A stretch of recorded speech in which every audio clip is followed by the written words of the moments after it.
Alors, du coup, c'est l'occasion pour moi de vous saluer pour le deuxième jour de ce symposium sur la notion de l'art, la durabilité et de l'engagement. Alors, pour vous faire un petit récap de ce que nous avons monté avec ce projet. Donc, Thanks for Nothing, comme vous le savez, existe depuis 3 ans. C'est une association qui lie l'art contemporain avec l'engagement social. Depuis 3 ans, on a monté de nombreux projets. On a organisé We Dream Under the Same Sky, un grand projet caritatif pour soutenir l'accueil des réfugiés, avec notamment la galerie Chantal Crouzel et Julie Boukobza, la commissaire d'exposition. Nous avons aussi participé à 2 éditions de Nuit Blanche et parmi les projets annuels que nous avons mis en place, il y a le colloque donc sur la question de l'art et de l'engagement. Depuis 2 ans, donc en 2018 et en 2019, nous avons fait la première année avec l'École du Louvre, puis avec le Musée du Louvre. Et cette année, pour des circonstances que vous comprendrez assez bien, nous avons décidé de le faire en ligne. Et cette contrainte, finalement, a été transformée par un partenariat international qu'on a voulu renforcer cette année avec, et voilà Félix, hop, qui arrive parmi nous. Hello. Hello, Félix. Hello. Hello. How are you? Hi there. Very well. Apologies for joining late. I had some technical hiccups to deal with. Yes, we're already live on YouTube, so I'm just finishing my introduction and then we will talk with Emanuele. And then, of course, I will let you present your activities with the Littelson Foundation. Perfect. Thank you for joining us. Alors, comme je le disais, donc cette année, on le fait donc en ligne avec cette souplesse qui nous permet d'accueillir des participants, notamment berlinois, comme c'est le cas de Félix, et surtout qui nous permet aussi d'être en partenariat avec 2 nouvelles institutions. Donc la Serpentine Galleries à Londres, qui a notamment développé grâce à Lucia Petruiusti un grand programme sur General Ecology, ce qui nous permettait donc d'ajouter cette notion de durabilité à ce colloque, et avec le magazine Art Review, qu'on est évidemment ravis aussi d'accueillir. Donc, le programme de cette semaine, je vais simplement vous le rebrosser rapidement. Hier, on a eu notre première soirée en fait, avec Leila Slimani qui était en conversation avec Anaël Pija. Puis, nous avons accueilli justement Lina Lapelite et Lucia Petruiusti qui ont parlé de l'engagement évidemment de l'artiste lituanienne Lina qui a remporté le Lion d'Or à la dernière Biennale de Venise sur les enjeux écologiques. Aujourd'hui, donc, nous avons la joie d'accueillir Emanuele Coccia, philosophe. Bonjour et merci encore d'être parmi nous. Félix Halvat, qui est le directeur général de la fondation Littelson, donc une fondation créée notamment par l'artiste Olafur Eliasson. Et voilà, et demain, c'est aussi toujours l'occasion, ça c'est mon nouveau côté speakerine, j'adore. Donc demain, mercredi 21 octobre, nous accueillerons 2 auteurs et poètes, Boris Bergman et Alex Cecchetti. Nous avons ensuite invité un acteur de terrain de l'environnement et de l'écologie, donc Olivier Darnay qui a monté l'association Le Parti Poétique. Jeudi, nous avons donné carte blanche à Lucia Petruiusti et à la Serpentine qui invite également 2 artistes. Et vendredi, à Marc Rapport qui est le rédacteur en chef de Art Review et qui là aussi se tournera plutôt vers le continent asiatique. Et évidemment, on vous indiquera les modalités de connexion et de la programmation pour cette journée. Voilà, on est aussi en partenariat média avec The Art Newspaper, que je remercie encore, et pour lequel Annelle était présente avec nous hier. Voilà, et donc c'est maintenant l'occasion, j'adore en fait ce nouvel exercice en ligne. Je l'ai exercé hier pour la première fois. D'habitude, on est dans le très bel auditorium du Musée du Louvre avec un public nombreux. Hier, on était plus de 160 personnes et inscrits, donc on était très heureux. Aujourd'hui, on est plus de 110 personnes inscrites pour cette conversation. Et donc, je vais tout de suite laisser la parole à une de mes collaboratrices chez Thanks for Nothing qui s'appelle Aska Gauthier et qui va rappeler, Emanuele, votre carrière, votre parcours, puisque vous l'aviez aussi rencontrée au Japon quand elle y travaillait. Voilà, je lui laisse la parole et je suis obligée de le dire. Pour les personnes qui seraient inquiètes pour notre santé, ne le soyez pas.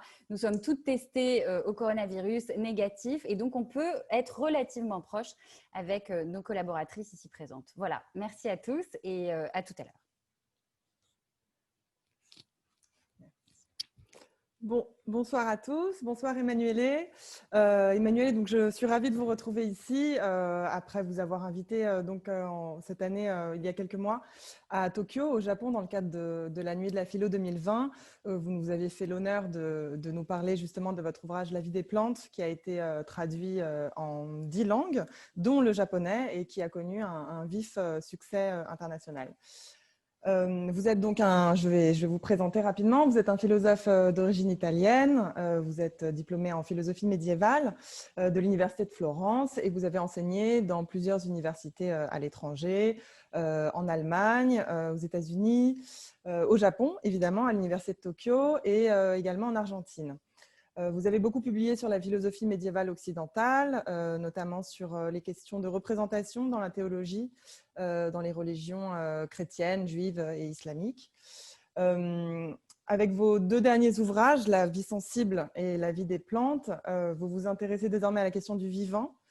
La vie des plantes, donc, qui est le dernier ouvrage que vous avez publié en 2017, donc c'est un ouvrage qui explore un univers parfois délaissé par la philosophie et nous invite à penser une nouvelle conception du monde que nous habitons et notamment d'appréhender notre propre vie humaine avec les autres formes de vie qui peuplent notre monde. Vous le dites, ce sont les plantes qui ont rendu et rendent le monde constamment possible et qui en constituent le souffle.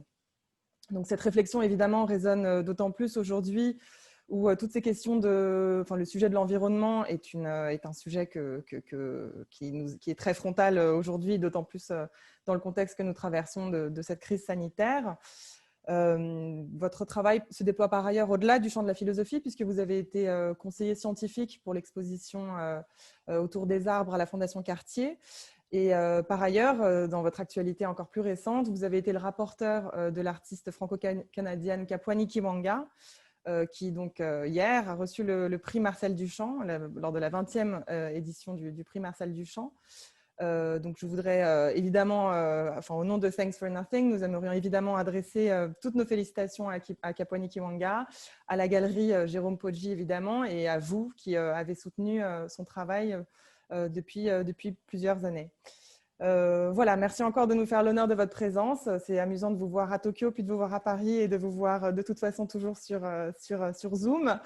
Merci encore et voilà, nous sommes vraiment très ravis de vous accueillir. Donc, merci.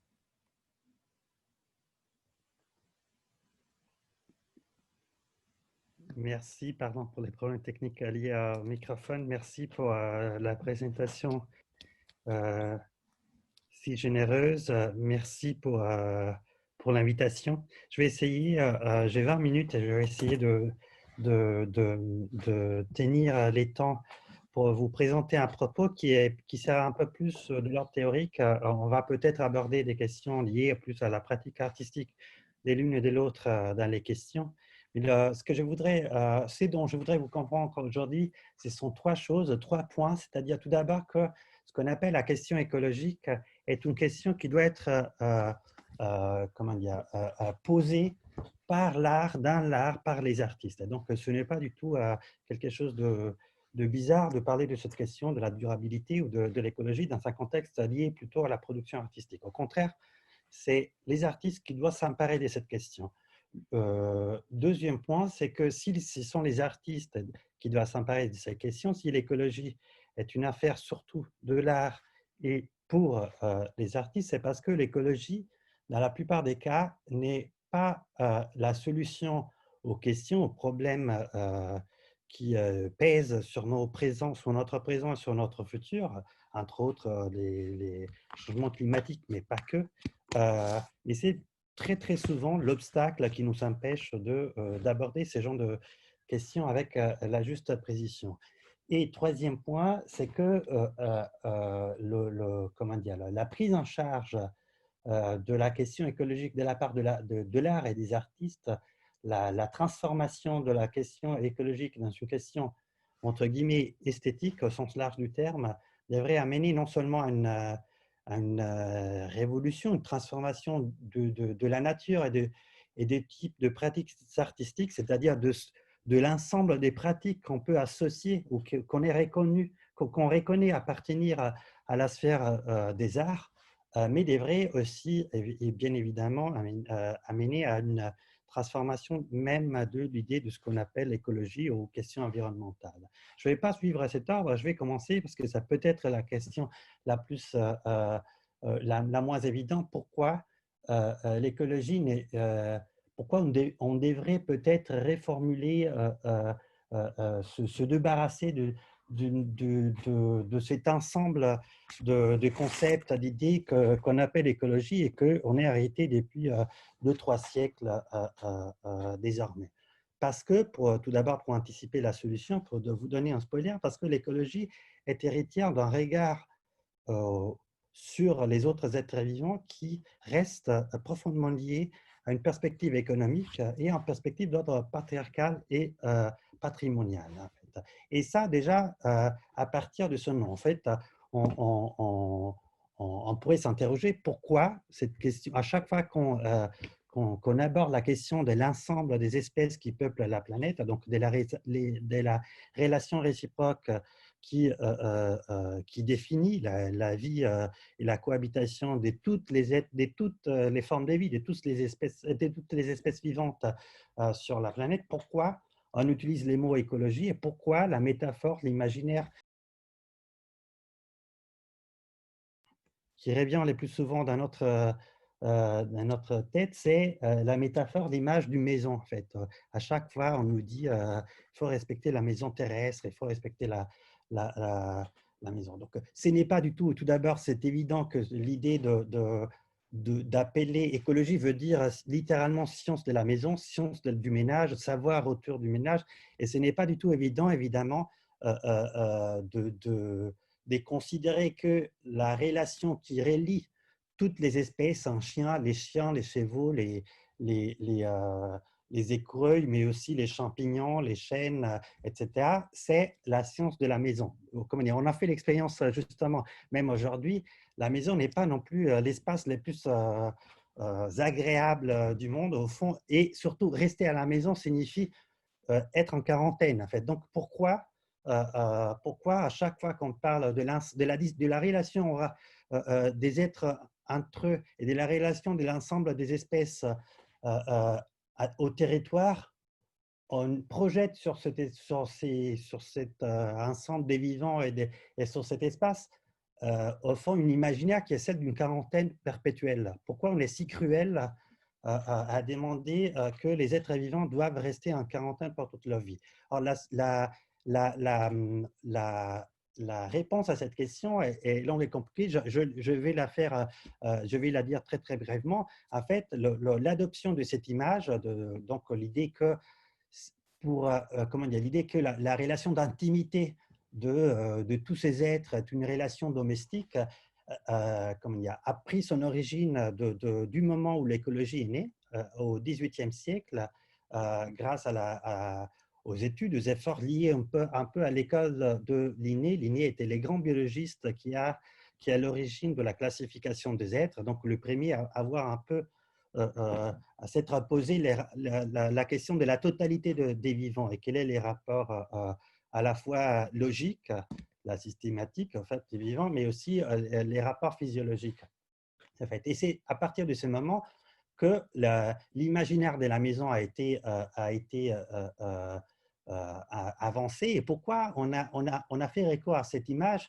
Parce qu'à ces moments-là, on considérait que l'ensemble des espèces étaient des vivants, étaient fixes, un cheval était cheval depuis les débuts de la Terre, la mystique était telle qu'elle depuis les débuts du monde. En fait, c'était un univers fixiste, comme on dit. Et à l'intérieur de cet univers-là, pour concevoir qu'il y a une relation entre un écureuil aux États-Unis, une moustique à Paris et un koala à Sydney, donc 3 êtres qui n'ont aucune relation généalogique et qui ne vont jamais se rencontrer dans leur vie, la seule possibilité, c'était de se mettre du point de vue du gars, de la personne qui a créé ces 3 êtres avec tous les autres êtres, c'est-à-dire Dieu. En fait, c'était à partir du point de vue de Dieu que l'ensemble des relations des êtres vivants devenait intelligible, en fait. Et Les problèmes, c'est que se mettre du point de vue de Dieu, du Dieu chrétien, c'est-à-dire du Dieu qui a créé ces êtres, signifie se mettre du point de vue du père de famille face à ces créatures. Et donc, signifie forcément regarder l'ensemble de ces êtres comme une grande maisonnette, c'est-à-dire comme un ensemble d'objets, des vivants sur lesquels le père de famille de l'Antiquité exerçait son propre pouvoir. Donc, c'est pour ça que, comment dire, on continue à projeter ou à concevoir l'ensemble des êtres sous un modèle domestique qui est un modèle, comment dire, à chaque fois qu'on dit la Terre, c'est notre maison, c'est un modèle qui exprime immédiatement l'intimité, la familiarité qu'on a avec n'importe quel être vivant, mais c'est un modèle qui a un prix énorme. Tout d'abord, la maison est un espace patriarcal, c'est un espace en fait qui est sous le pouvoir d'un individu. En fait, même les chez-soi de chacun est un espace qui n'est pas ouvert à la libre circulation de tous et de toutes. En fait, c'est sous les pouvoirs de quelqu'un qui souvent en plus est du genre masculin. Ensuite, dans la maison, il y a toujours un ordre, en fait. Il y a une espèce comment dire, relation réciproque qui fait que chaque chose a une tâche et une utilité. À l'intérieur de chacun de nos chez-soi, en fait, la lave-linge n'est pas dans notre salle à coucher, et parce qu'on part du présupposé que l'espace est bien ordonné et que tout doit accomplir une fonction, c'est-à-dire que tout doit avoir une utilité. Et d'une certaine manière, on continue à chaque fois qu'on projette sur la nature ce modèle domestique, on continue à présupposer que en dehors de l'espace, comment dire, en dehors des villes, il y a quand même un ordre imposé qui se produit automatiquement dans les mondes et qui est tout à une utilité. Par exemple, vous allez parler avec cette magnifique figure qui est Olivier Darnay, qui est à l'origine de ce projet, entre autres, de apiculture urbaine. Et en fait, à chaque fois qu'on vous dit les abeilles vont disparaître, on ne vous dit pas c'est dommage parce qu'elles sont chouettes, elles sont très belles les abeilles, on vous dit c'est très dangereux parce qu'ils ont une fonction, ils ont une utilité. Donc, il faut respecter les abeilles à cause de cette utilité et pas à cause du fait que les abeilles sont des êtres sublimes.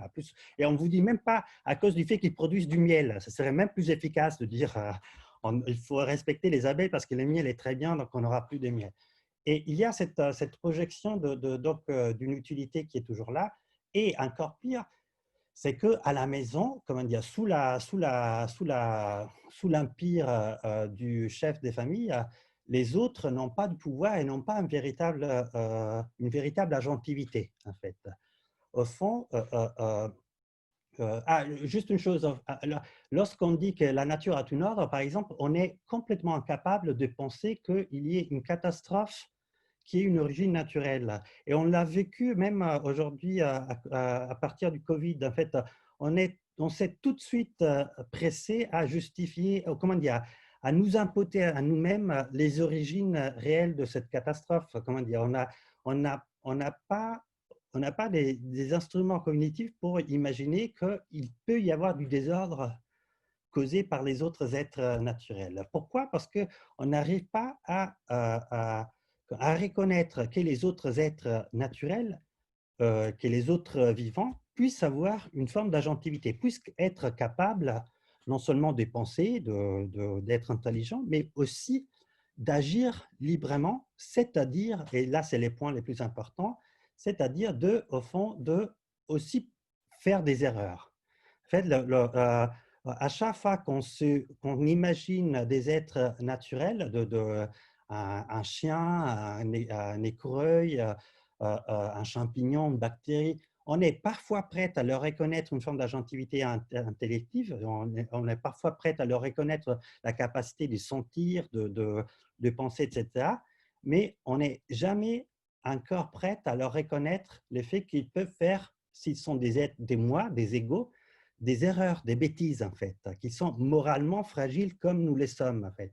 Et ça, on en a la preuve dans l'idée que les mondes sauvages, d'ailleurs, on s'octroie le droit de dire sauvage pour les êtres non humains, alors qu'on s'est interdit ce mot pour les êtres humains. En fait, on n'a pas le droit de dire qu'un être humain est sauvage, mais on dit que voilà, une forêt est sauvage, et sauvage dans ce sens-là signifie moralement impeccable, c'est-à-dire au fond c'est une espèce d'idéalisation.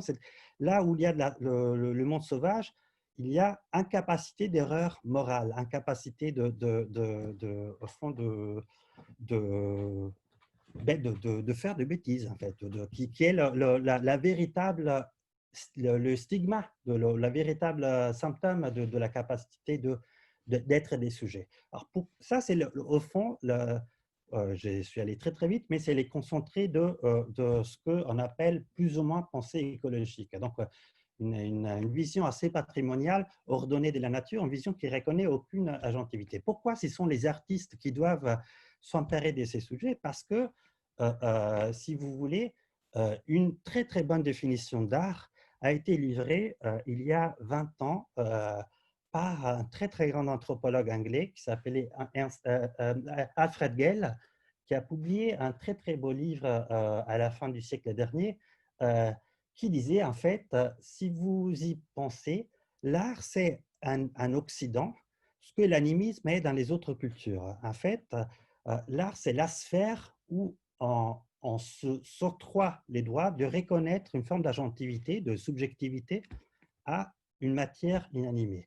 Dans quel sens? Dans le sens que normalement, on reconnaît une forme de, comment dire, on tolère un animisme naïf chez les enfants. Lorsque ma fille prend une poupée et commence à dire, elle commence à attribuer à cette poupée une forme de personnalité, on tolère ça. Et pour la vie ordinaire, on ne les tolère plus, sauf lorsqu'on rentre au musée. À chaque fois que vous rentrez dans un musée, vous êtes en face de, par exemple, un morceau d'élan et quelques pigments qu'on a jetés il y a 3-4 siècles sur ce morceau d'élan, et vous rapportez à cet objet comme s'il s'agissait, si on vous dit ce morceau d'élan avec des pigments, c'est Raphaël, c'est Michel-Ange, c'est Léonard da Vinci, on se rapporte à cet objet comme s'il s'agissait de la présence réelle d'un sujet, en fait, de ce même Raphaël, de ce même Léonard de Vinci, de ce même Michel-Ange. En fait, l'art, c'est la capacité et la volonté de reconnaître que notre subjectivité, que la volonté, la capacité d'agir, de penser, ne nous appartient pas de manière exclusive, mais participe au fond, ou est participée par tous les êtres possibles. Donc, d'une certaine manière, les artistes sont, entre autres, ceux et celles qui arrivent à donner à reconnaître et à donner un fond d'âme à une matière quelconque. Il y a des artistes qui les font de manière plus explicite. Au fond, on pourrait dire que toute l'œuvre de Pareno est animée par ce geste-là. Au fond, pensez par exemple aux vidéos de Pareno où il met en scène très très souvent l'œuvre d'art. Pensez à Ewen qui prend la parole et parle en face de l'artiste et il décrit sa propre subjectivité, mais en général, n'importe quel geste artistique n'est pas juste représenter un sujet sur un objet, mais faire exister un objet comme s'il était un sujet, en fait. Et c'est pour cela, d'une certaine manière, que ce sont les artistes qui doivent s'emparer de la question écologique, parce que ce sont les artistes qui peuvent nous apprendre à faire ce pas de reconnaître qu'il y a un sujet d'un apport quel être vivant, que tout être vivant doit être respecté, non pas parce que, je ne sais pas, parce qu'il est utile au cycle trophique, mais parce qu'il y a du sujet, il y a du moi dans n'importe quelle espèce vivante. Donc, donc, il faudrait confier les chaires d'écologie, non pas à des scientifiques qui viennent de la biologie, mais à des artistes qui nous apprennent d'une certaine manière ce geste primordial qui est la reconnaissance d'une subjectivité. Une fois qu'on a fait ce pas, j'ai conclu, j'ai juste 2 minutes pour conclure, du coup, la tâche des artistes et de l'écologie changerait complètement. Pourquoi? Parce que, par exemple, la question écologique ne deviendrait plus la question qui reste assez, au fond, patriarcale, coloniale, de protéger un espace comme si véritablement la nature ne serait pas capable de se gérer par elle-même ou comme si l'ensemble de la Terre avait besoin de notre protection, en fait. Plutôt, l'enjeu serait d'entamer avec ces autres sujets, d'une certaine manière, un rapport, une forme de négociation, un rapport, quelque chose qui serait plus de l'ordre de la dramaturgie, d'une nouvelle dramaturgie, comme reconnaître donc que la Terre est une immense scène, mais scène au sens littéral, théâtral, à l'intérieur de laquelle les acteurs ne peuvent plus, comme on l'a imaginé, pensé pendant des siècles, qu'est des êtres qui ont une autre forme, donc des humains, mais l'ensemble des êtres. Donc, au fond, la question écologique devrait être transformée dans une question strictement dramaturgique, c'est-à-dire quelle pièce de théâtre on joue avec l'ensemble des êtres qui sont sur la scène planétaire, en fait. Quelle pièce de théâtre on joue avec les champignons, les arbres, les plantes, les pommiers, les écureuils, etc. Et de ce point de vue, par exemple, ce n'est pas un hasard si, par exemple, il y a toute une mouvance à l'intérieur du théâtre contemporain, notamment en France, et je pense à Philippe Ken, qui est arrivé à transformer d'une certaine manière la scène théâtrale dans une espèce de rituel écologique collectif où on essaye de à la fois mettre en scène des animaux, même aux pièces, on peut penser même aux pièces de Laetitia Doche qui mettent en scène véritablement un cheval, mais cela doit, comment dire, cela doit pas juste se limiter au théâtre. C'est comme si on devait, parce qu'une fois qu'on reconnaît une agentivité aux êtres vivants, tout devient une question de performance. Comment dire, mélanger notre performance à la performance des autres êtres vivants. Voilà, je m'arrête là, je parlais, je crois, 20 minutes. Donc, voilà la proposition que je voulais vous proposer. Très bien, merci beaucoup Emmanuelle. Moi, alors je voudrais rebondir sur ce que vous venez de dire, notamment sur le travail de Philippe Ken. Je trouve que c'est effectivement une référence très pertinente. Il avait notamment fait ce très beau projet pendant la Nuit Blanche en 2018, où il avait investi le zoo de Vincennes et où il avait fait une poursuite, en fait, je ne sais pas si vous vous souvenez, dans ce zoo inoccupé. Et alors, attendez, parce qu'on a un intervenant qui se connecte. Hop. Et je trouvais que c'était effectivement très intéressant de voir le travail de Philippe Ken justement sur les animaux nocturnes du zoo qu'on oublie en fait, puisque la pratique du zoo, c'est d'aller visiter nous des animaux. Et en fait, on oublie qu'ils ont leur propre vie et qu'évidemment, la nuit, les animaux ne s'éteignent pas comme le zoo s'éteint.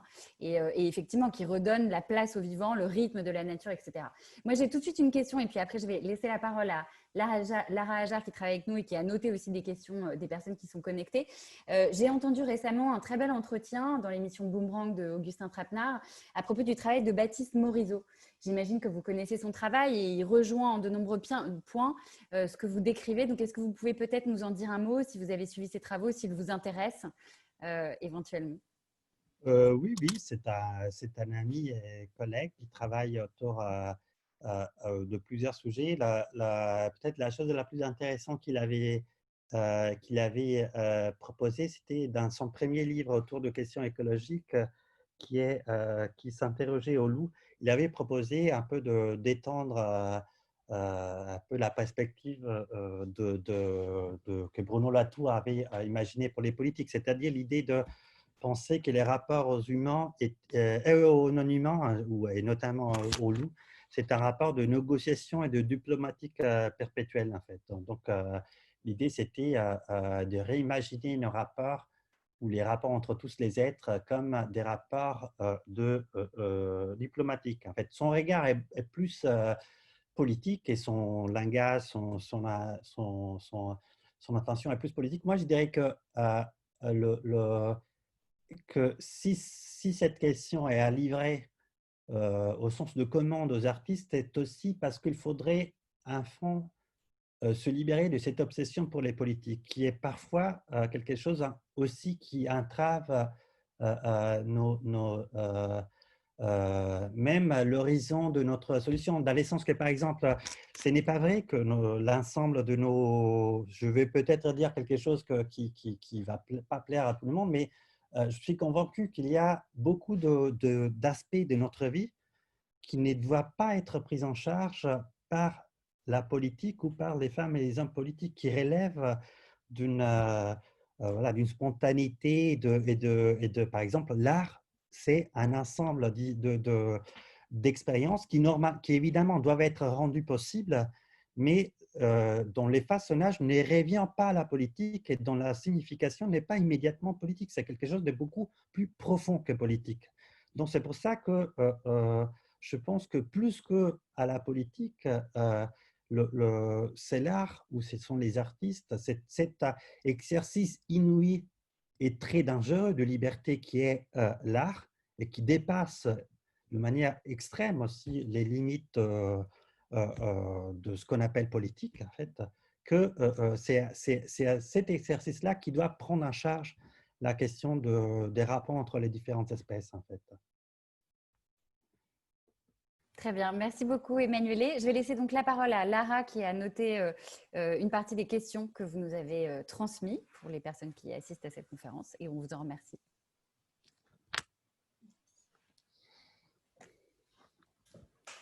Bonsoir Emmanuelle, merci beaucoup pour votre intervention. La première question que nous avons reçue concerne la création contemporaine. Vous étiez le rapporteur de Kapwani Kiwanga hier au prix Marcel Duchamp, nous l'avons dit. À plusieurs égards, vous entretenez des liens très étroits avec les arts visuels. La question, c'est comment pour vous la création contemporaine peut-elle réellement jouer un rôle dans le changement de notre rapport à la nature? Et oui, je viens de le dire. Je pense que je pense qu'on vit dans une société qui, depuis au moins 2 siècles, a reconnu à l'art, comment dire, disons que l'art a été depuis 2 siècles le grand laboratoire de formes de vie, en fait, que ce soit des formes de vie au sens social. C'est grâce à par exemple, la mode est devenue, c'est au moins depuis un siècle, au moins, le grand laboratoire de la façon dont je vis en société, je me présente en société, mais l'art a été depuis les débuts du 19e siècle les grands laboratoires pour construire soi-même, en fait. Là. Au fond, c'est non seulement dans le sens que les soi est devenu un espace de construction de soi, mais parce que le but de l'art n'était pas que, au fond, le but de l'art, c'est la construction du moi, en fait, de plus en plus, en fait.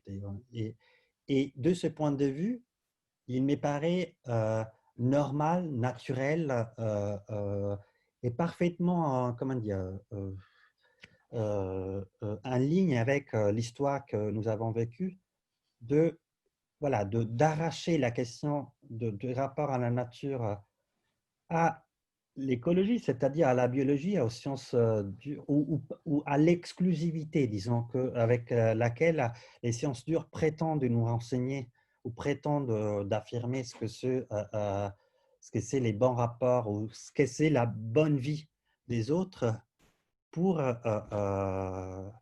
comment dire, pour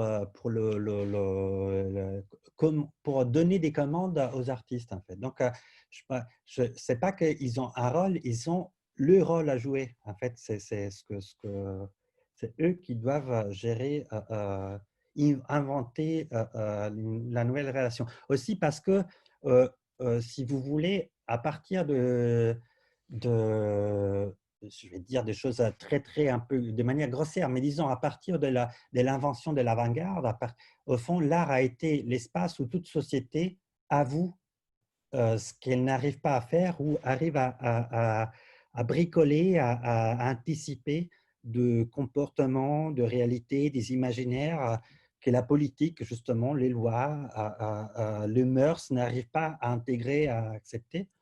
Donc, c'est pour ça que l'art a été important, un facteur important de progrès social et moral.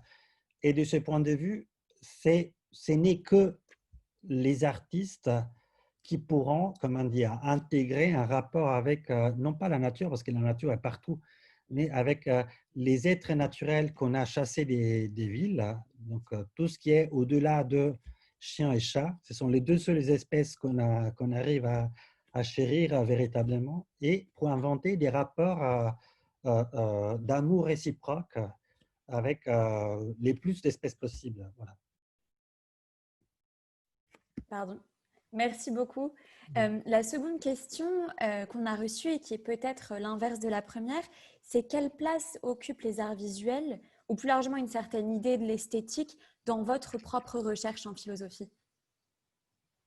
Et alors moi j'ai une idée de philosophie qui est très, comment dire, la philosophie en fait n'existe pas en tant que telle, comment dire, même les noms l'avouent. En fait, ce qu'on appelle philosophie, si vous y plongez, c'est un ensemble assez disparate de pratiques qui va de, il y a des philosophes qui ont écrit des textes sur les murs dans la Grèce, dans l'hellénisme en fait. Il y a des performeurs dans l'Antiquité qu'on a reconnus être des philosophes. Donc, et même si c'était des écrivains, l'ensemble des écrits qu'on reconnaît appartenir au canon philosophique n'ont pas les mêmes objets, n'ont pas les mêmes styles. Parfois, c'est de la poésie, parfois, c'est un traité d'économie, etc. Donc, la philosophie n'est pas un ensemble reconnaissable de pratiques, reconnaissable par le médium utilisé, que ce soit la parole ou et ce n'est pas non plus une doctrine. C'est le mot l'a dit, ça veut dire passion pour le savoir. C'est la connaissance ou la vérité qui est produit non pas par une méthode, mais par une passion brutale, en fait. Donc, n'importe quelle activité, n'importe quelle pratique devient philosophique lorsque ce qu'il engendre, ce n'est pas une bonne volonté, mais c'est un désir qui t'échappe des mains, en fait. Donc l'activité de beaucoup d'artistes est philosophique.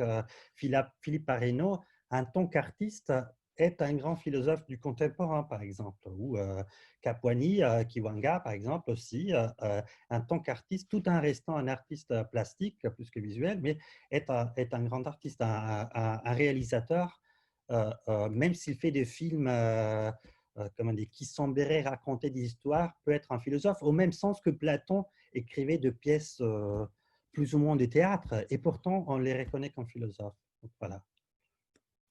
Je vous remercie beaucoup pour vos réponses. Merci à vous.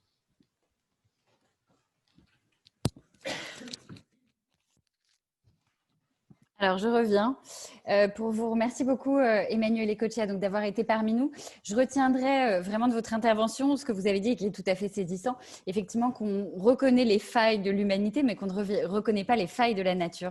Je trouve que c'était un passage en fait qui m'a beaucoup interpellée. En effet, on ne reconnaît pas les failles d'un écureuil, qui est cet animal que vous avez beaucoup cité et dont on voit effectivement se dessiner une forme de malice, mais pas de faille, en effet.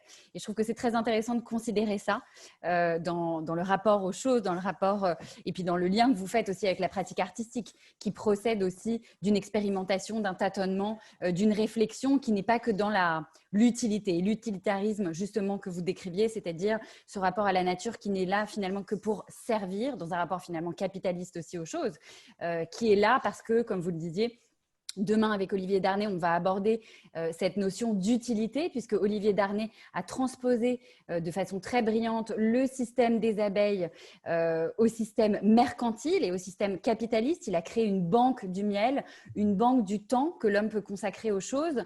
Il a fait d'ailleurs ce projet notamment en Suisse.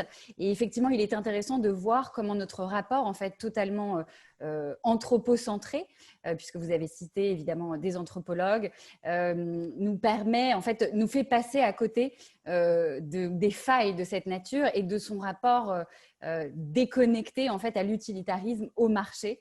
Et je trouve que c'est évidemment une très belle façon de tracer des liens avec l'art. Voilà, je vous remercie évidemment beaucoup pour votre temps, pour cette intervention. Encore félicitations à Kapwani Kiwanga, la galerie Jérôme Poggi, dont vous étiez le brillant rapporteur pour hier, parce qu'il y a quand même ce fait d'actualité dont on peut se réjouir avec vous. Donc, merci infiniment pour votre présence.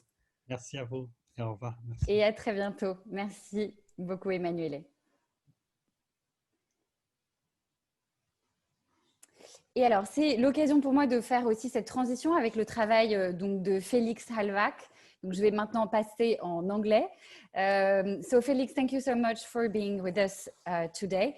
So, we had a philosophical presentation of our ecological link to nature through the arts, thanks to Emanuele Coccia. And we were concluding at some point the discussion about the utility and the market of the arts at some point and the way we see nature also. And I think this is also a very interesting transition because you work with Olafur Eliasson and the Little Sun Foundation. Olafur, of course, is a wonderful artist. And he also dedicated most of his time to the foundation and to the philanthropic aspect of it and to ecological issue that you have set on the field. And this is what we're going to discuss today. So thank you so much for being with us. And we have Carla Marron, who is here with us. We decided to invite her to make a presentation of your career, Félix. So she will make a short bio and a short presentation of it. So you won't have this very complicated task to make. And also I decided to invite Carla because she was a student at Sciences Po and she was involved with the previous editions of the symposium that we did last year at the Louvre Museum. And she's also a brilliant PhD student working on her thesis in the arts. So this is why we decided to have her. And she's going to introduce you to the audience tonight. Thank you. Thank you very much, Marine, for introducing me. And now it's my turn to speak only a short 5 minutes to introduce you, Félix Halbach. Félix Halbach is the managing director of Little Sun, launched in 2012 by artist Olafur Eliasson and engineer Frédéric Ottesen at London State Modern. Little Sun is a non-profit and social business which brings clean, reliable and affordable energy to the 1.1 billion people in the world living without electricity, while raising awareness for energy access and climate action worldwide. Little Sun solar lamps and phone chargers are sold online in partner stores around the world, raising funds for impact projects. And on the ground, mainly in sub-Saharan Africa, Little Sun works with local entrepreneurs to create local jobs and to bring the power of the sun to everyone. The non-profit project focuses on health, education and livelihood using the power of solar energy for productive use in smallholder agriculture. Thank you. Thank you. Fantastic. So it's such a pleasure to be here and to join you in this conversation. Apologies for not speaking French in any way that would be good enough to present what I have to say. I brought a few slides and I will go to that. First, I have to say it's a very weird moment in time. So we're meeting digitally here, and when we talk about art, we talk so much about emotionally touching people or touching and feeling people, and yet now we have to connect digitally with hopefully a huge audience on YouTube watching this. And so I think it's so great that we are actually connected. But also, literally, I just left Berlin, a town where the corona numbers are surging right now. Maybe not as bad as in Paris, but similarly so, I believe. And with my tiny family, we just went to a small farm in Denmark, just because the kindergarten is closed for a few days. So apologies in advance for any noise in the background. That's because the kids are not actually in bed. But so it is such a weird time in the world, right? And all of this on top of the fact that we have a climate crisis that we need to deal with. And so one of the things I think that is at Olafur's heart and at my heart and at the heart of Little Sun is this idea that we need to do something. We need to do as much as we can. We need to change thinking to doing. Sometimes that may be simplistic. Sometimes we may only have an approach that is well, our little sun lamp, for example, it's a small piece of, you know, solar panel, battery, and light. But it is about changing things. So I brought a few slides. I'd be happy to share those. Some of Olafur's work for those who don't know where he is coming from, and then a little journey through Little Sun. And if that works, I would just share my screen and then continue talking above that. And now I have attempted to make it a presentation mode. Let's see. So now my assumption, I hope, is you can see this. Yes, super. So you can see that symbol right there. It's the same on my shirt. I'm so proud of this. We actually asked UNDP if we could use the official SDG logo, which is the color ring in here, and mask a little sun around it. And they said we were allowed to do that because Little Sun works on SDG 7, clean energy access for all. And we are not so much of a commercial venture that this would negatively impact. So I'm super proud to actually for this talk be wearing the SDG logo with Little Sun around it. It really means a lot to me. And yes, so I hope I can actually click on that. I can't. I have to briefly figure out what I have to click to move on. Not that either. This. So just to briefly talk about Olafur, the background, the founder. I've been working with Olafur since 2005. I'm an architect by training, and I've been working in the segment of arts since joining the studio. And the venture into Little Sun was in a way a tangent, but one that I'm very happy to have gone on. Olafur's works, if you were in Paris a few years ago and made it to Versailles, have been characterized by taking natural phenomena and bringing them into museum locations. This actually is out in nature. It's an artificial waterfall in the Versailles garden. Olafur, very early in his career, did a project where he put food coloring into a river, and created a huge conversation. This was in Stockholm. And at that point in time, it went so far as people calling the police and assuming there may be a nuclear leak in, you know, leading into this river. And the police actually, even though they could have had no clue what this was because it was not an announced artwork, the police saying, oh no, it's okay. We're testing for leaks in the exhaust system of something with food dye. So this idea of art leaving the museum and going into the public is one that's been super central to Olafur's work. And on the other hand, the idea of bringing natural elements, this is, well, it's almost like a pathway through an Icelandic landscape that is shown at Louisiana Museum also a few years ago. So these two things, going out of the museum as an artist and meeting society, and on the other hand, bringing natural phenomena into a museum, basically you could say like landscape painting, but actually making and building landscapes. I think those were the things that really struck me with Olafur's work. This is also a very early work of his. It's from 1994. It's called Beauty. And it is essentially a rainbow that is reenacted in a museum environment. It's basically simply a spotlight and a little range of nozzles drizzling water down. And an interesting thing about that rainbow is it's unique to everyone who sees it, right? Because you are standing at a specific angle to the water and to the light. So depending on where you're looking from, the rainbow will actually look different. It is always your personal rainbow. So you as a viewer are co-producing that reality together with Olafur, who just offers a bit of water and some light. And I think what always inspired me in Olafur's work was this idea of combining natural phenomena, the experience or the participation of the viewer, and the idea of expanding really beyond what a museum can be. Artworks of Olafur's, I don't need to say a lot. You can check out his website. There is a fantastic amount of great things. It ranges into architecture. Sorry, I just have to close the door here because it's becoming very loud in the background. Apologies for this slightly haphazard method. So door closed, some degree of quiet achieved. So Olafur's work has ventured into architecture, not surprising, as it's been interesting for architects like myself joining, and a few of the key team members have been architects since day one. This, for example, is a rooftop addition on a museum building in Aarhus in Denmark. And it basically is a color walkway. You can actually walk within this color glass ring. It was intended to bring visitors of the museum up through the 9 levels that the museum has and create an attraction on top.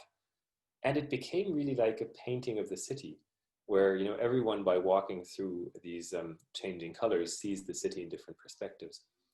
And the idea that suddenly you have an architectural structure on top of a museum that is basically a walk-in painting I think is really, really fantastic. And it says something about what art can do in the world.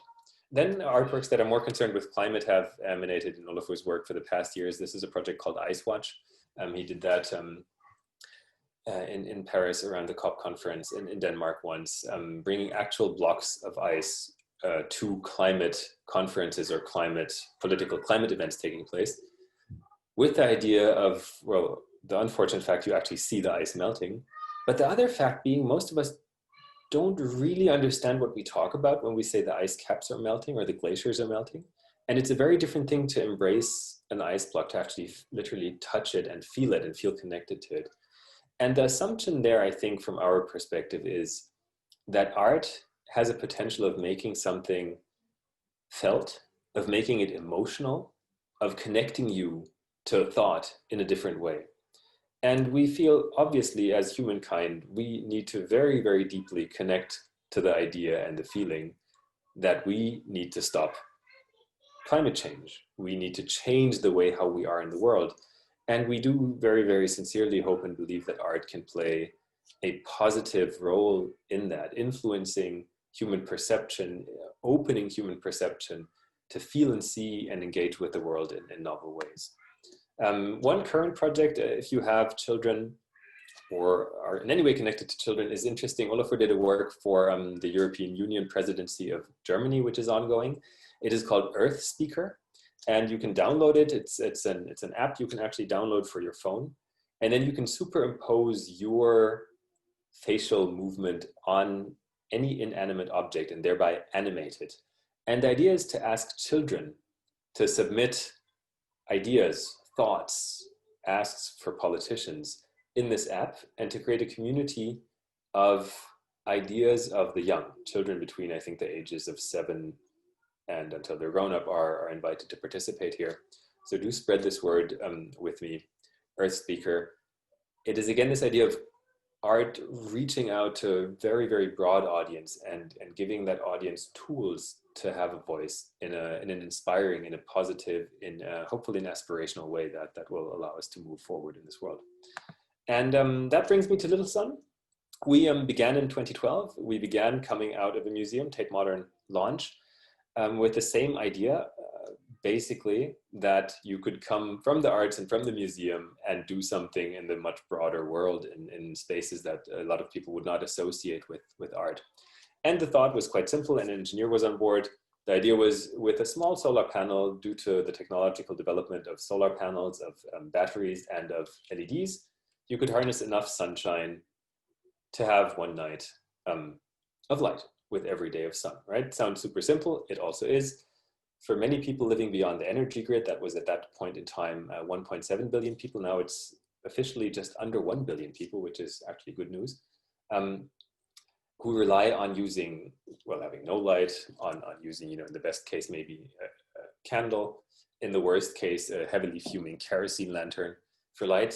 This is one very, very important and powerful step towards personal and community development. It is only the most minute little step, but it was a step that we felt we could actually venture on. Tate helped us produce the first lamp, and we found a few partners like this fantastic lady here, who became the first entrepreneurs to bring these lamps out to people in rural areas in 3 countries. That was at the time Kenya, Zimbabwe, and Ethiopia. And we all, I think Olafur and Frederick, his co-founder, and I thought this was going to be our little Friday afternoon pet project. But of course, then you start reading about the SDGs, SDG 7, you start learning more about energy access, you start looking into a lot of the issues. This was, interestingly, slightly before climate change became absolutely center stage in everyone's perception. And then we felt compelled to do more of this. So Frederick, the co-founder, and I basically quit our day jobs. That means I stopped working on other functions in Olafur's studio and did this exclusively. And Olafur is the only one who has kept a second job, being a very successful artist. That's, I guess, how it is. But you can see this is actually strong, even though I have broad light here. You can actually see the impact of the lamp. And so what we've sought to do in the years since is, I will spare you our whole vision. Well, maybe one of it. So the vision is quite simple. Everyone in the world has clean access to renewable energy. And that actually doesn't mean just the lady in Africa. That means you and me as well, right? This Zoom call should be powered by renewable energy. Anything that we do should completely be powered by renewables. And this is the great thing, it can be. Being creative, being powerful together, we as humankind can actually realize that. And so next to delivering lamps to someone in sub-Saharan Africa, that is our main Little Sun priority. Talking to you, talking to everyone who is seeing this today, to say, well, it's super easy. You can, take something as simple as this to change your life. You can take so many steps to make the world a more solar-powered place. Join us in doing that. So we have some simple facts, right? So we've distributed over 1 million of these lamps, which is a great number, but also compared to 1 billion people without access to energy, it's tiny. So we are very, very small, but we seek to tell this story together. And even for this small number, the effect is huge. We've saved almost 700,000 metric tons of CO2 emissions with these lamps. We have allowed households to save over $130 million in expenditure of fuming kerosene lighting. We've worked with over 2,600 sales agents. Everyone in that group has a real story for us, and we're really, really excited and hope to be able to share more of those stories moving ahead. This is the kerosene lantern I was referring to, right? It's not a nice, nicely shaped hurricane lantern. It is actually literally a, well, it's just a burning piece of whatever and tips over and kills people. So it's really, really terrible. The solution obviously is easy. This is most important, for example, if you're a kid and trying to study at night while having to help the family herd the sheep after school, if you're lucky enough to go to school.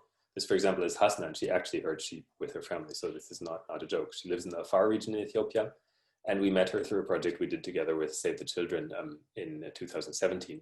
That was after we had embarked on moving from being just a social business to also being a nonprofit, because we saw a lot of goodwill in basically the community that we know, the global Northern art community. And we said, well, if it's about bringing light to school kids so they can read their books, it makes sense to have lamps donated and going to schools to supply that.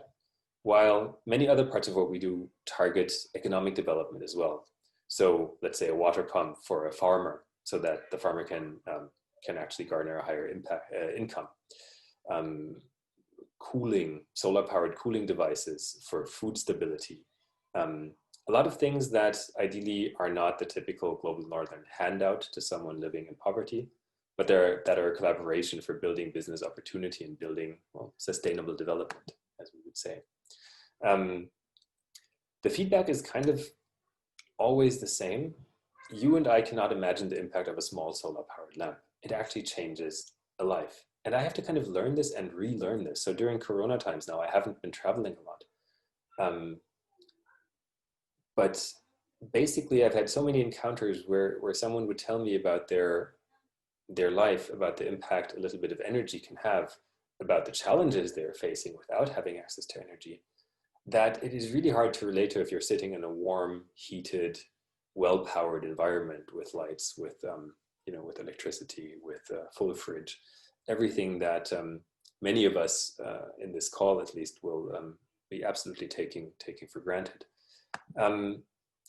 Entrepreneurship, I said. So Little Sun is very much about this idea of trying to figure out how to set up a store. This is in Tanzania.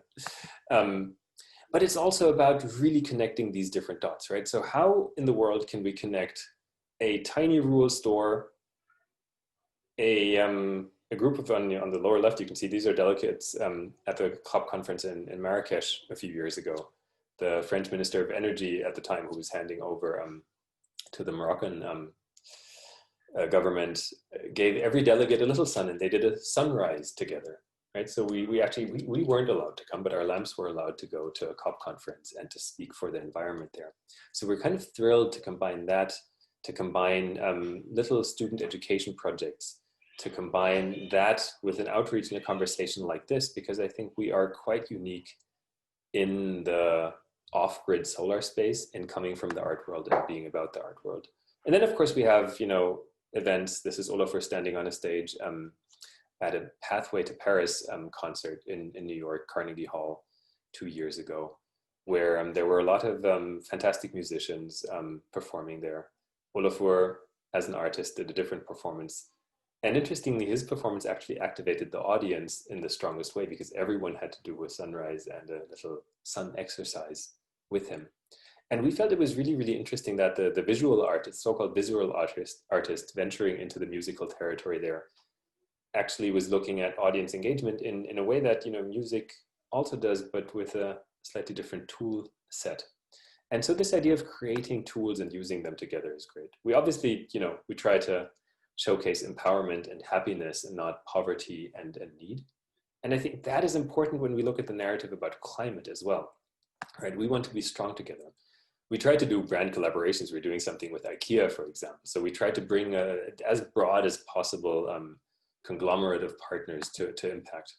And most of all, you know, again, we always try to make it creative and create this opportunity for inspiring interactions. This was a little exhibition project in Cameroon that friends of ours did. Oh God, this is me back in, this must have been like 2014, around Miami Art Basel. So we tried to storm into Art Basel and we rented this guy's food truck. He usually sells hot dogs. And then we put a little sun, you know, sales booth into that. And so the two of us who were kind of trying to sell little suns there, and we became the kind of souvenir of choice for that Art Basel. But we also touched everyone who was willing to listen to us, at least, with this narrative about art and engagement. We've been working with friends who've been doing what they call a solar panel art series. Seemed a bit simple to me at first, but it's actually quite fantastic. So asking artists to make artworks on solar panels and using those to start a conversation about art, climate, and renewable energy. And yeah, that's basically the Little Sun story, right? I'm here to talk to you largely because I think you can make a difference. And you can join me, hopefully hold my hand at some point again when that's allowed and we don't have to disinfect hands after that again. You know, you can check us out on littlesun.com. The website is slightly outdated. It doesn't really have all our work on it yet. In 3 months' time it will, but that's slower than thought. Olafur, you can find him on olafureliasson.net. And his project Earthspeaker, you can find in the App Store or at earthspeaker.art. Omit the final E in speaker there to find that. And yeah, so I think that the important thing for me really is this notion of being in something together. And the fact that I truly believe that the art and creative community can do a lot between 2020, where we are right now, and 2030, where we are heading. We have to reach these targets for 2030, right? But if you talk doom and gloom, that's not going to help anybody. So we see, you know, small glimpses of hope. I just read an article about how much renewable energy is being used and the price of it is still going down. So it's actually very, very possible to literally ramp up renewables by 2030 to a point where it actually powers everything we do. On the other hand, I just drove to Denmark in a regular gas-powered car, right? I do not have an electric vehicle yet. I'm still part of the problem. And obviously, so this year has been rich in all kinds of challenges, but next to COVID, we've had the Black Lives Matter conversation and the question of privilege, especially white privilege. So I'm speaking from the position of someone who's working out of Europe. I'm a white, German, middle-aged male. I'm like as privileged as it gets, right? Anywhere I go in the world, anything I do in the world, really, it will be easier for me than for so many other people. And again, this is, I think, and you see what that leads to. You see the divisiveness that political discourse has taken. You see, I mean, just in France, the news of this crazy killing of a teacher, you know. So we have to figure out how we as the creative community can be creative in actually embracing people, in connecting and bringing together and showing that there is a path forward, that our culture is strong, that our cultural ability can be to be inclusive and to actually make the world a better place. And I, you know, basically, again, so this is just a piece of plastic. Until you start using it, once you put it in the sun, it becomes light, becomes everything. It becomes something really, really big.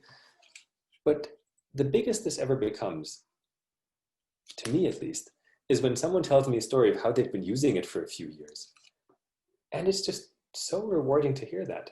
And funnily, it doesn't really matter. This could be someone who lives next door to me in Berlin, or it could be a rural coffee farmer in Western Rwanda. totally different life experience, but suddenly something to connect upon. And that's what we have to do. That's what art can do. And that's why I think it's, it's so fantastic that you're having this discussion now, how art can have an impact. And we can have an impact. It's like Little Sun is living proof. An artist cooks up a crazy idea in an artist studio in Berlin, and we actually execute on it. We go from that thought, taking thinking to doing. We figure out how it's, totally, I haven't told you all the challenges.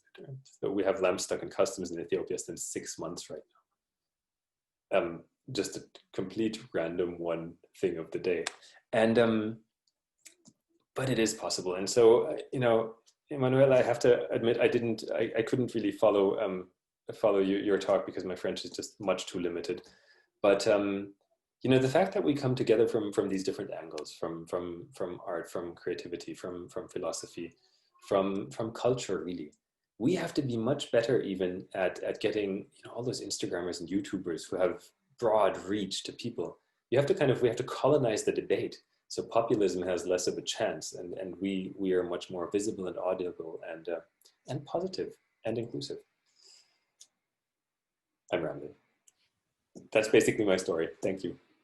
Thank you so much, Felix. Really, it was absolutely fantastic to follow the path of Olafour's work till the creation of the foundation, the Little Sun, and of course the figures that you shared with us that are very much impressive.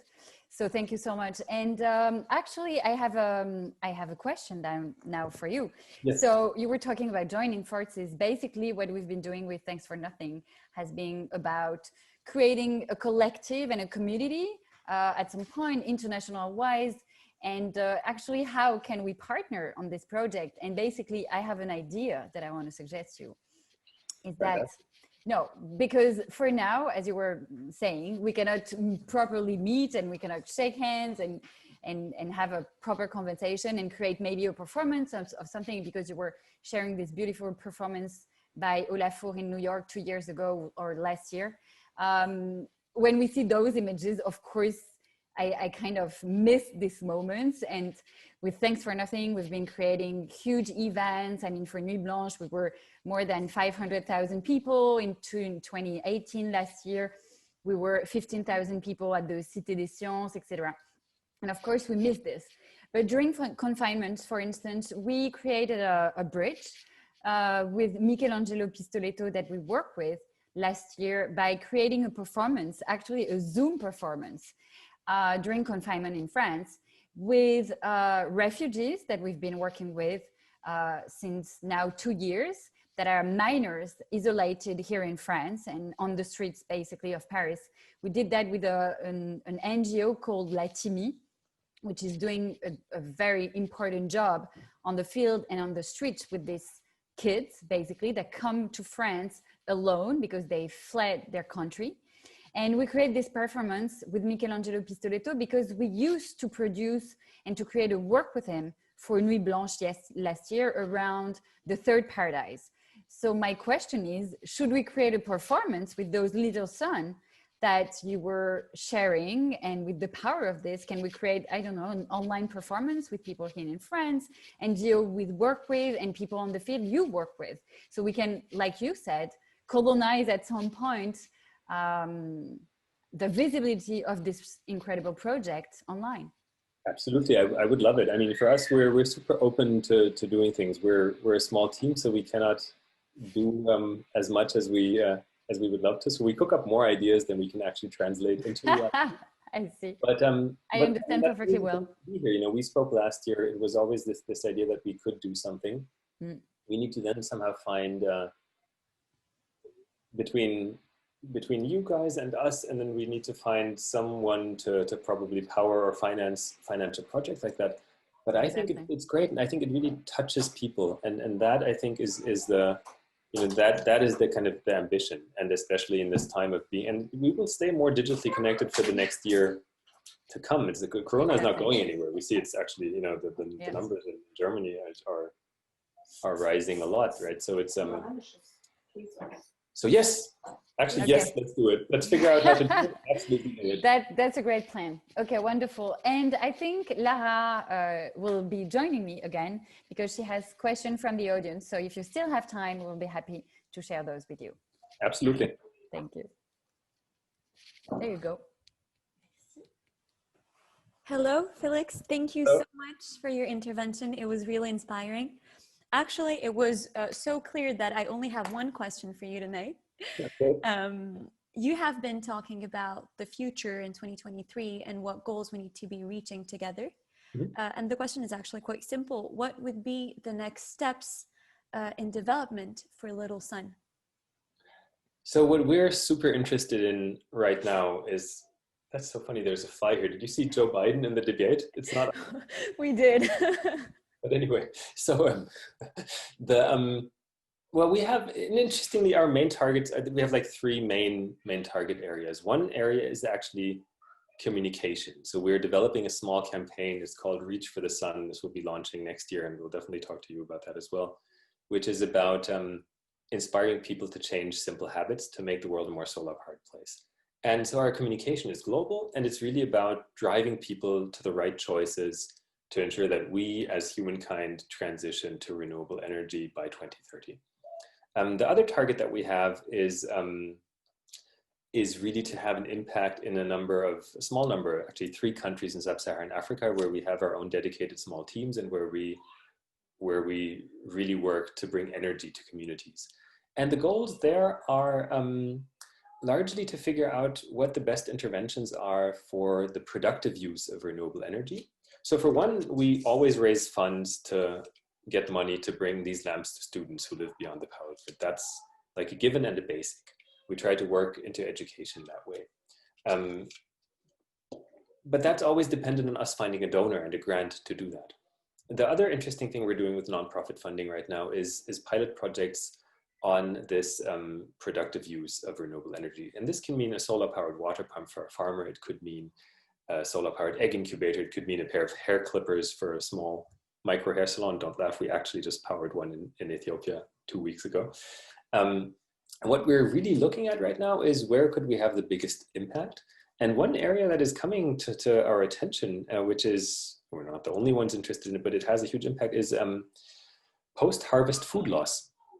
So as some people know, some people don't, you know, I think between up to 40 to 60% of the food that is harvested globally never ends up in someone's stomach. It's somehow lost along the way. It turns bad, it's not used, it's spoiled, it's lost, various reasons. Some of those reasons, the spoilage especially, can be combated by well, efficiencies in transport and in cooling. And so, especially in sub-Saharan Africa, where in many places 80% to 90% of the population are working in the agricultural and sometimes in the self-sustaining agricultural world, figuring out how to, on a small scale, empower cooling. It sounds so simple, right? Cooling for agricultural produce could have a massive impact on local incomes, on local revenue, on food stability, and potentially also create revenue streams for export. So we're quite interested in that. We're looking at that. And the idea basically is that, you know, these things can be grant funded for the time being, but they would enable businesses to at some point grow and for that to continue growing. So we think we have a window of opportunity for fundraising for the next few years. We'll hopefully, you know, we'll be interesting in the art world. People will hopefully think of giving us money. We've been incredibly lucky, and, you know, I have to say great thanks to our first and biggest ever real supporter, Bloomberg Philanthropies, for enabling our social business mission and then shifting to nonprofit philanthropy with us. And so many fantastic people have joined us in the course of the past years supporting our work. But that, I think, is interesting. So if we can create small solar-powered solutions for agricultural use in small scale, smallholder farming in sub-Saharan Africa, it's massive. So that would make me personally happy as an impact. On the bigger scale, 2030, we together need to reach the SDG targets. So I'll just be wearing this until we do. Okay, thank you very much for your answer. It was really clear, and I look forward to seeing all these projects come to life. Cross your fingers. Yes, and I'm coming back. So thank you so much, Felix. It was absolutely fantastic to have you and to share this, this incredible project that you have set with Olafur, among other people. And actually, I'm glad that you left Olafur Studio to put that through, because it's absolutely fantastic. And so thank you so much. And like we said, it would be fantastic to partner. And if you want to join forces on the field, and if also you want us to connect with NGOs that could be interested in the project, we'll be happy to do that, because I truly believe, like you said, in a very clear way, that this is what we have to do, and the art community can also get out of the museum and be on the field working on this essential and relevant project. And I think it is the time also. People are seeking positive missions to move forward. So absolutely, yes, I look forward to it. I think we'll have an interesting year in 2021. There's definitely. Definitely. Thank you so much, Felix. And this is my moment where I switch to French back, just to say that, and so French, que nous étions toutes très heureuses de vous avoir ce soir. Je remercie évidemment tous les participants de nous avoir suivis. Merci à l'équipe de Thanks for Nothing et à Emmanuelle qui revient parmi nous, d'avoir été présent ce soir. Voilà, c'était effectivement très intéressant d'avoir à la fois le point de vue du philosophe que vous êtes, le point de vue du directeur de la Little Sun Foundation, avec tous ces projets de terrain qui viennent compléter effectivement le travail des artistes dans les institutions, dans les studios, dans les galeries qui sont essentielles, et qui se développent aussi à travers des projets concrets, comme Félix nous l'a présenté ce soir. Donc merci, thank you so much to both of you. Et du coup, je vous donne rendez-vous demain de nouveau à la même heure, à 18h, puisque nous recevrons donc Boris Bergman, Alex Cecchetti, suivi par l'intervention, là encore, d'un acteur de terrain, Olivier Darnay, qui va nous présenter son projet, le Parti poétique, qui s'inscrit, comme on le disait tout à l'heure et comme Emmanuelle l'a mentionné, aussi dans une réflexion sur le rapport au vivant, qui se développe notamment en Seine-Saint-Denis, dans la zone qui s'appelle Zone Sensible. Voilà, merci à tous d'avoir été avec nous, et à demain. Thank you so much to both of you. Again, bye. Thank you. Bye-bye. Thank you. Bye. Bye. Bye-bye.